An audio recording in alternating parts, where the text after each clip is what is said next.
Hey, I'm really glad you joined. Thanks so much for tuning in. And my name is Susan Gold, and I'm known to inspire and to help people transform. And it's mostly because I've walked through lots of trauma and to try to come at it from a place of love.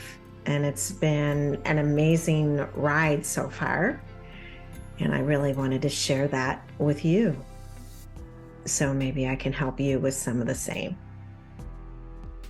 So my journey started in a very chaotic household. I had two parents that did the best they could, absolutely. And they were as loving as they could possibly be, but they had come from trauma. So they were hurt and abused children, now raising hurt and abused children. And I used to dream of my escape from that home, how I was going to leave, when I was going to leave. I used to watch Barbara Walters on my beanbag chair, on my belly in my basement, and just wish I could get to New York City and be like Barbara Walters. Ultimately, I did make it to New York City. I was 17 when I left my family home the morning after I graduated from high school. And at 19, I was living in Greenwich Village on my own in an internship I had created and negotiated. And I went to New York City immediately after I graduated from college to work in the entertainment industry. It was a dream.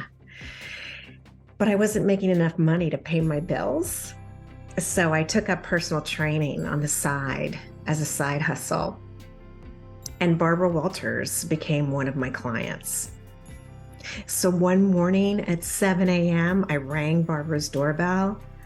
She took one look at me after she answered and said, "Susan, get in here. What is going on?" And she was a great interviewer for purpose and reason. She was highly intuitive. And within moments, she had gotten it out that I had been sexually harassed in the workplace the day before. So she volunteered. She said, "I'm coming to work with you this morning, and we're going to confront this man together, Susan."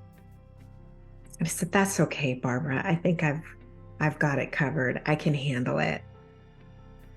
I did confront my boss that day, and he promptly fired me. I had maybe 2.5 months of cash in the bank. I was newly sober, and I had just extricated myself from a very abusive relationship where the gentleman held the purse strings, I'm ashamed to say. So I didn't want to go back into that scenario. And Barbara had offered me to be an assistant for her then fiance, who was running Lorimar, a large film distribution company. But I had to turn it down.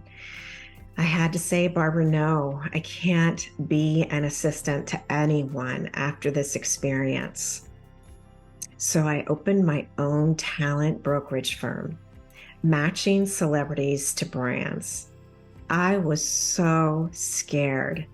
The trauma of my past kicked up in intensity in my present, but I was determined. And somehow I got matched with Donnie Deutsch.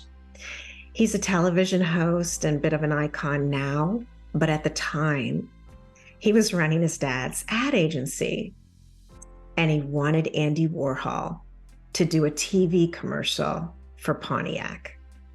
So somehow we came together. He asked me, could I do it? And I said, "I'll try." So I couldn't get anyone to answer at the factory. And I took the subway from my Upper West Side apartment all the way down to Murray Hill, got out and trudged over to Andy's brownstone, the factory, and knocked on the door. And Andy's business manager, Fred, answered the door. And he looked at me through his horn-rimmed spectacles. And I started to explain why I was there praying. He said, come back tomorrow and I'll let you talk to Andy. So I knew there was hope because he was going to let me have an audience with the modern art master. And I went back the next day, much to my credit, sweating like bullets, waiting for my appointed moment. The double doors to Andy's studio flew open, and Fred stuck his head out and said, Andy will see you now. I could hardly breathe. It was pitch black in that studio. I was terrified to take the step in. Once I did, I saw this pin spotlight in the center of the room coming down on this platinum hair going 17 different directions. And there he was, Andy Warhol, scribbling with colored pencils frantically, while three pugs, those dogs with the smushed up faces, they were running around the studio and they would tug at his pants leg and he'd scoop them up like they were his little fur babies. Of course, I was yammering on about this commercial, but he wasn't even making eye contact. I felt really helpless and I was frightened. Finally, he looked up and he made eye contact with me for the very first time. And he said, now really, why should I do this commercial? And I paused. And I said, because your pugs can be in the shot with you. I didn't know if that was true or not, but I felt like I had nothing to lose. He stopped, he got quiet, and then he said, okay, I'll do it. And that was the deal that launched me into becoming known as matching celebrities with brands, which led me into producing for television and film, and an amazing life, meeting those household names, getting to be with them up close.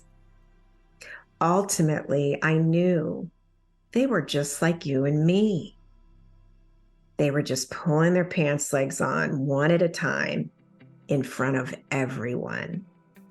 And I had great compassion and understanding for their circumstance. I've walked through a lot of scary episodes, a lot of trauma that started way back in my history, maybe even earlier than this current incarnation on the planet. Some feel so historic. Some is right in front of me.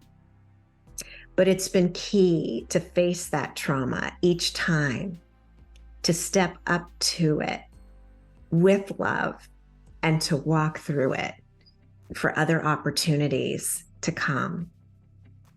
And now I'm hoping to inspire others by my own stories of transformation. And I'd love for you to come along that journey too. If you'd like to know more about me, just go to susangold.us. It's all there. You can sign up for my newsletter and you'll get a free audio recording to the prelude to my book, Toxic Family: Transforming Childhood Trauma into Adult Freedom. And I'll be producing a video each week on a different topic to inspire your transformation, as well as to remember mine. Thanks again for tuning in, and I'll see you next time.